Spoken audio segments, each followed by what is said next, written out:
সংগ্রামী সভাপতি অধ্যক্ষ আহতের মৌলানা শেখ ফজলে বাড়ি বছর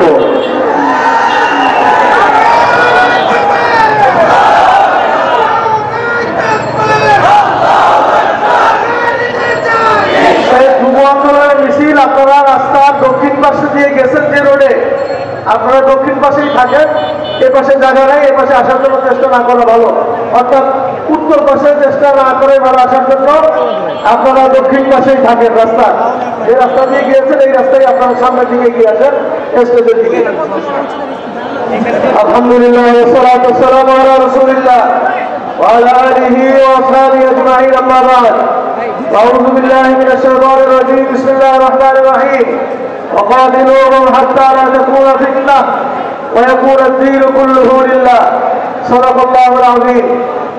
গণমানুষের প্রিয় সংগঠন ইসলামী আন্দোলন বাংলাদেশ ঢাকা মহানগর উত্তর ও দক্ষিণ আয়োজিত ফ্যাসিস্টের বিদায়ের 1 বছর পূর্তি উপলক্ষে আয়োজিত আজকের এই মিছিল পূর্ব সমাবেশের সংগ্রামী সভাপতি ইসলামী আন্দোলন বাংলাদেশ ঢাকা মহানগর দক্ষিণের সংগ্রামী সভাপতি জননেতা মাওলানা মোহাম্মদ ইমতিয়াজ আলম, আজকের প্রধান অতিথি আমাদের প্রাণপ্রিয় রাহবার, এদেশের গণমানুষের রাহবার, বঙ্গ অভিভাবক, জুলাই আন্দোলনের অন্যতম নেতা, ইসলামী আন্দোলন বাংলাদেশের মুহতারাম আমির মুফতি সৈয়দ মোহাম্মদ রেজাউল করিম পীর সাহেব হুজুর চরমনাই মঞ্চে উপস্থিত রয়েছেন।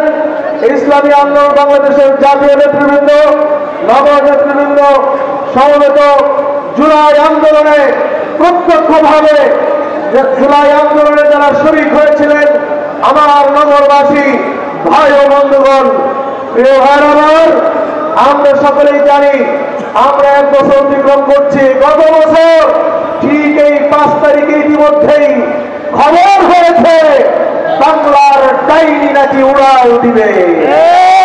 কথা বলেন ঠিক না? ইতিমধ্যে এই সময় খবর হয়েছিল 16 বছরের ডাইনি উড়াল দেওয়ার জন্য প্রস্তুতি নিচ্ছে। আমরাও প্রস্তুতি নিচ্ছিলাম, গণভবনে গিয়ে ডাইনিকে আমরা ধরে ফেলব। ডাইনি হয়তো কপাল ভালো উড়াল দিয়েছিল, আমরা বলতে পারি সেদিন যদি গণভবনে ডাইনিকে পাওয়া যেত, ডাইনির শরীরের একটা পশম খুঁজে পাওয়া যেত না, তার অস্তিত্ব দুনিয়ার মধ্যে থাকতো কিনা সন্দেহ। আমরা সেদিন দেখেছি গণমানুষ যেভাবে ছুটেছিল ঢাকার দিকে, গণভবনের দিকে, কোন ক্ষমতা ছিল না, কোন শক্তি ছিল না জনতার স্রোতকে কোথাও আটকে দেওয়ার মতো। কথা বলেন ঠিক কিনা?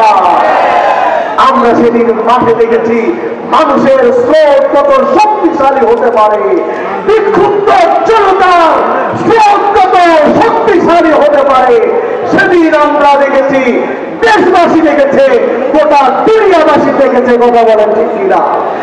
ভাইয়ের আমার, 1 বছর অতিক্রম হয়েছে, আমাদের ভাইয়েরা যে জন্য রক্ত দিয়েছিল আমরা তো এখনো সে জায়গায় যেতে পারি নাই।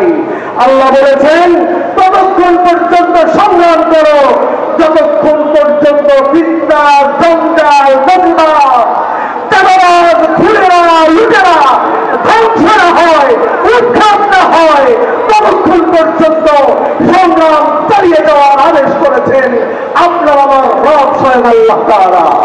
ভাইয়ের আমার, আমরা সংগ্রাম করতে রাজি আছি, কারা কারা রাজি আছি না? দেখি আপনারা জানেন ও সময় শক্ত দিয়েছিল আমার ভাইয়েরা, এখানে অনেক যোদ্ধারা সেদিনকার রয়েছেন, গুলি খেয়েছেন, হাত পা হারিয়েছেন, হাতে গুলি লেগেছে, বুকে গুলি লেগেছে। আমাদের মনে আছে 19 তারিখে বাইতুল মুকাররমে এখান থেকে আমরা মিছিল নিয়ে যাচ্ছিলাম, হায়নারা ওই মোড়ে দাঁড়িয়ে আমাদেরকে সরাসরি গুলি করেছিল। কথা বলে ভাইয়ের আমার, আমরা বলতে চাই আমরা ভুলে যাই নাই। আমার মনে আছে কুষ্টিয়ায় ইসলামী ছাত্র আন্দোলন বাংলাদেশের দায়িত্বশীল শহীদ হাফেজ উসামার বাড়িতে আমি গিয়েছিলাম। উসামার বাবাকে দেখে আমার চোখে পানি এসেছে।